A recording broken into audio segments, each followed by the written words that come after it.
Hi there, Emily. Thanks so much for joining me today. Today we're going to be talking about being on time, being ready for Jesus, not being late. Let's acknowledge Him, Jesus. We thank you that you're here. Thank you for teaching us, preparing us, warning us of things to come. Thank you for your presence here today. We love you, praise you, give you all the glory.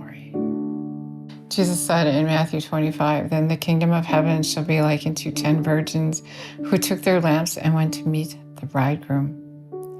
5 of them were foolish, they were thoughtless without forethought, and 5 were wise, sensible, and intelligent, prudent. For when the foolish took their lamps, they did not take any extra oil with them, but the wise took flax of oil along with them, also with their lamps. While the bridegroom lingered and was slow in coming, they all began nodding their heads, and they fell asleep. But at midnight there was a shout, 'Behold, the bridegroom, go out to meet him.' Then all those virgins got up, put their own lamps in order, and the foolish said to the wise, 'Give us some of your oil, our lamps have gone out.' But the wise replied, 'There will not be enough oil for all of us. You go instead to the dealers and buy for yourself.' But while they were gone away to buy, the bridegroom came, and those who were prepared went in with him to the marriage feast, and the door was shut. Later, the other virgins came also and said, 'Lord, Lord, open the door to us.' But he replied, 'I solemnly declare to you, I do not know you. I am not acquainted with you.' And then Jesus said, 'Watch therefore, give strict attention, be cautious and active, for you don't know the day or the hour when the Son of Man will come.'" Jesus is saying that we need to be ready at that hour when he comes. We don't know the hour, but at that hour, we need to be ready.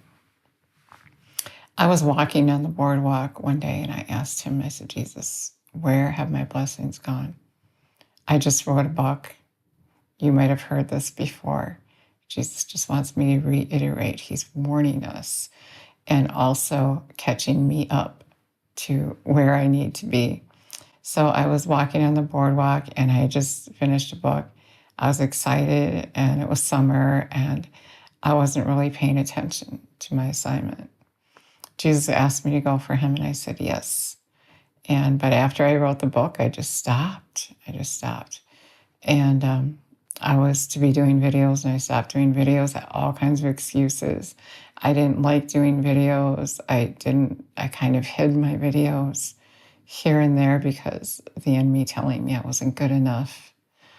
And so none of those excuses matter, though. We have to grow up and do what we said we would do. We have to be faithful.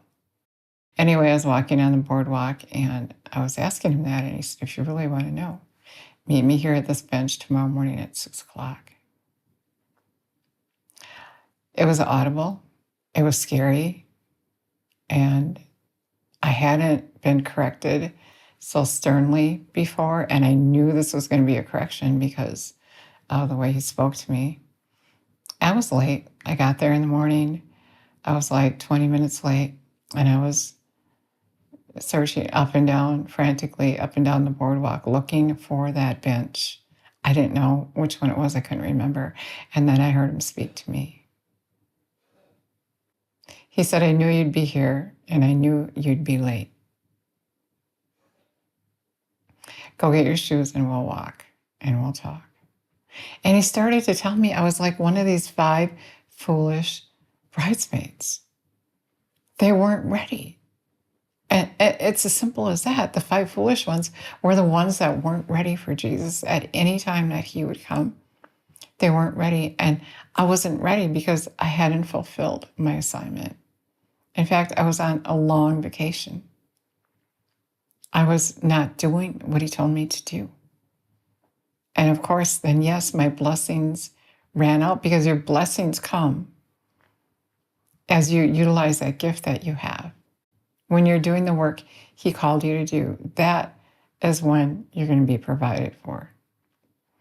That is when those blessings will come on you and overtake you. If you're not doing anything, then you're not going to get paid for it. I wasn't doing anything. I felt so corrected. I felt so terrible. I felt so scared that he was speaking to me that way, and I didn't think I was going to make it. And he gave me that indication. If you're not ready, the door is going to be closed on you, as we just read. And he's going to say, I'm not acquainted with you. Do I know you? No, I don't know you. I'm not acquainted with you. You left. You know, Jesus said that we would do what he did and even greater things. And we don't take that seriously. I wasn't taking it seriously. I was trying to do what he said, but my heart wasn't in it. I didn't want to do it. I wasn't ashamed of him, but of me, because I was brought up, rejected, and just put down and around, that condemnation, and the enemy used that on me. And so I just kind of hid as I did what he told me to do. I didn't want any attention, and everything he told me to do seemed to cause attention to me, and I didn't like it. But I had to get past myself, and I believe I've grown to that place where I get it. It's not about me. It's about him. It's about those who are perishing. And, you might not minister to every person, but there's a group of people that you will minister to, that Jesus is calling you to give your gift to. And your gift makes room for you. Your gift is what prospers you. And so that's where my blessings were. The other thing, Revelation 3:19, he said that he corrects those that he loves. And, I found I have to ask questions. I like asking questions. I like knowing what's going on. And so I was asking him what happened. He got us out of debt, and we had all this money, and we went on a spiritual vacation, and that was it. It dwindled away. And that's what I was questioning him. And he said, because you quit. You're not doing what I called you to do. You're like one of the 5 foolish bridesmaids. You think you're ready. You think you got time. Maybe that's what you think. Well, I know what I'm supposed to do, but I think I have time. And I remember saying that. I have plenty of time before Jesus comes. It's no rush.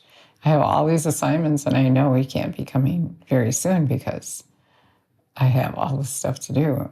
And so anyway, Jesus is saying, get going to us today. I'm coming. You don't have time to procrastinate. And showing me how I'm letting things still get in the way of putting him first, getting my assignment done before other things, instead of doing those other things that we tend to do before him. Instead of maybe delegating some of the things you have to other people so that you can take that time to do, if it's a book, to write that book. Or if you need to get up at 3 a.m. to do that book, get up at 3 a.m. to do that book. But we're spiritually lazy and thinking these wrong thoughts that we have all this time. And we don't. The hour of Jesus has come. That was another revelation that he gave me, another very scary correction, which I've shared it before, and I am working on the book that he told me to write concerning that. But we don't have much time.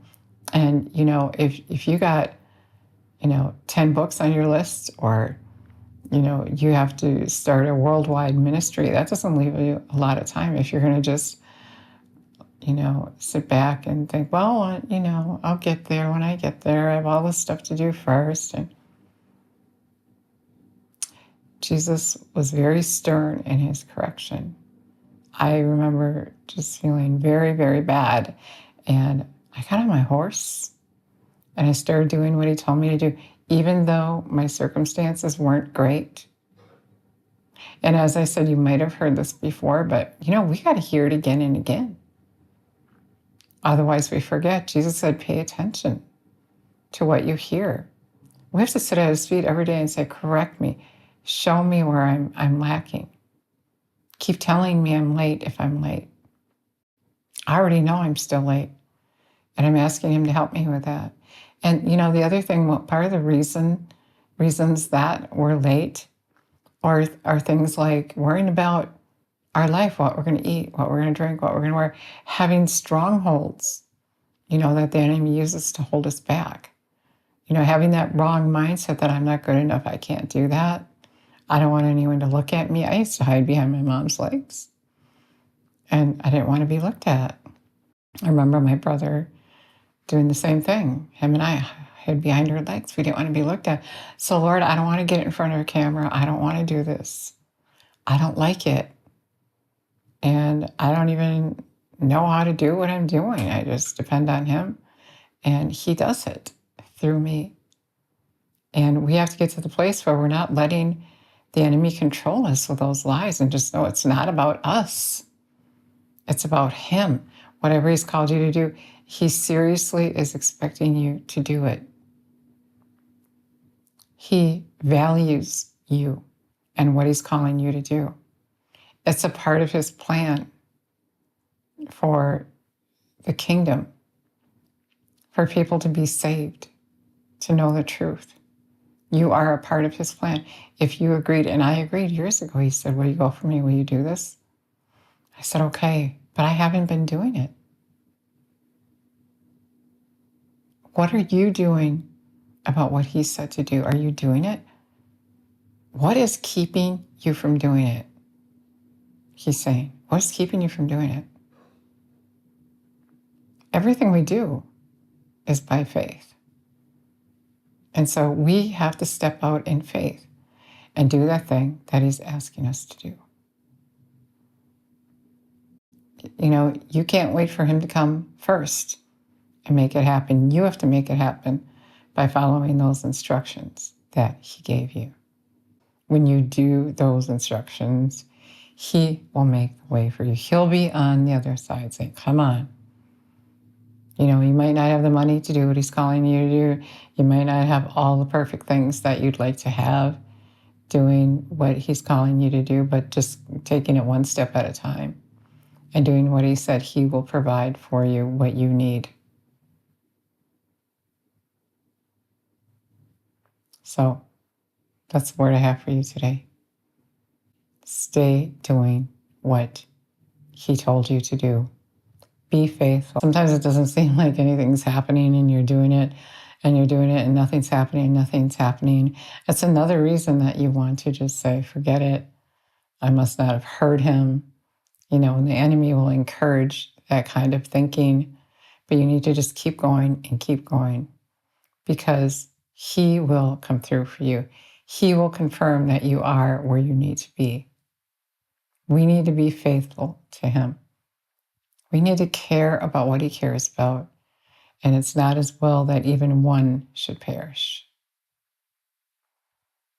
And so let's do what Jesus is calling us to do. Let's not be one of the 5 foolish who aren't getting ready. They aren't doing what they were told to do, but the 5 wise are. They heard him and they practice doing that thing every day. They're on top of it. They're taking him seriously. They're being faithful. And when he comes, that door won't be shut on them. I can't tell you how awful I felt that day and how scared I wasn't going to make it. I was so frightened. That I just stopped all my complaining and started doing what he called me to do. So tomorrow I'm going to tell you about what happened after that. Thanks for listening. God bless.